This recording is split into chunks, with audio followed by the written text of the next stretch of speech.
নমস্কার বন্ধুরা, তন্নিস কিচেনে আপনাদেরকে স্বাগত। আজ আমি বানিয়ে দেখাবো ব্রাহ্মী শাক রেসিপি। এবং এই ব্রাহ্মী শাকটা কীভাবে বানালে এর পুষ্টিগুণ একদম অটুট থাকবে সেটাই আজকে আমি আপনাদেরকে বানিয়ে দেখাবো। আমার বাচ্চারা যখন ছোট ছিল তখন একজন চাইল্ড স্পেশালিস্ট আমাকে বলেন যে স্মৃতিশক্তি বৃদ্ধির জন্য এইভাবে রান্না করলে স্মৃতিশক্তি খুব তাড়াতাড়ি বৃদ্ধি পায়। এর জন্য আমি কড়াই গরম করে নিয়েছি। কড়াইতে দিয়ে দিচ্ছি 1 থেকে 1.5 টেবিল চামচ পরিমাণ গাওয়া ঘি। গাওয়া ঘিটা কিন্তু অবশ্যই দেওয়ার চেষ্টা করবেন, এটার কিন্তু অনেক গুণ। আর গাওয়া ঘিটা গরম হলে দিয়ে দেব এখানে কেটে রাখা শাক। আমি এখানে ব্রাহ্মী শাকটা সবার প্রথমে খুব ভালো করে ধুয়ে পরিষ্কার করে নিয়েছি এবং তারপরে কুচি কুচি করে কেটে নিয়েছি।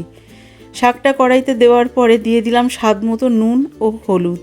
নুনের পরিমাণটা একদম কম দেবেন, কারণ এই শাকটা কিন্তু প্রথমে দেখলে অনেকটাই মনে হয়, তারপরে যখন জল ছাড়তে শুরু করে তখন কিন্তু শাকটা খুব কমে যায়। এইবার নাড়তে নাড়তে যখন শাকের পরিমাণটা একেবারে কমে যাবে সেই সময় কিন্তু শাকটাকে আমি একটু ঢেকে রান্না করে নেব। এরকমভাবে নাড়তে নাড়তে যখন শাকের পরিমাণটা একেবারে কমে আসবে সেই সময় কিন্তু আমি একটা ঢাকনা দিয়ে ঢেকে দেব এবং গ্যাসের ফ্লেমটা লোতে রেখে আমি 2 মিনিটের জন্য ঢেকে দিলাম। ফিরে আসলাম 2 মিনিট পর, আবারও একটু তলা থেকে নাড়িয়ে দিচ্ছি যাতে শাকটা না পুড়ে যায়। এই অবস্থায় ভালো করে নাড়িয়ে চাড়িয়ে আবারও কিন্তু আমি এখানে ঢেকে দেব 2 মিনিটের জন্য। ফিরে আসলাম আবারও 2 মিনিট পর, আবারও আমি শাকটাকে একই রকম নিয়মে ভালো করে নেড়ে নেব। এই সময় কিন্তু গ্যাসের ফ্লেমটা একটু বাড়িয়ে দিয়েছি। নাড়াতে নাড়াতে যখন দেখুন ঠিক এরকম হবে, এই পর্যায়ে কিন্তু আপনি আপনার বাচ্চাকে শাকটা খেতে দিতে পারেন। এতে কিন্তু উপকারটা খুব বেশিই হবে।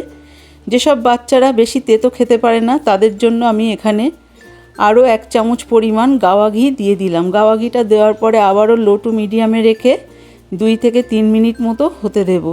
এতে করে কি হয়, শাকটা একটু মচমচে হয়ে যায়, সেক্ষেত্রে কিন্তু তেতোর পরিমাণটাও কমে যায়।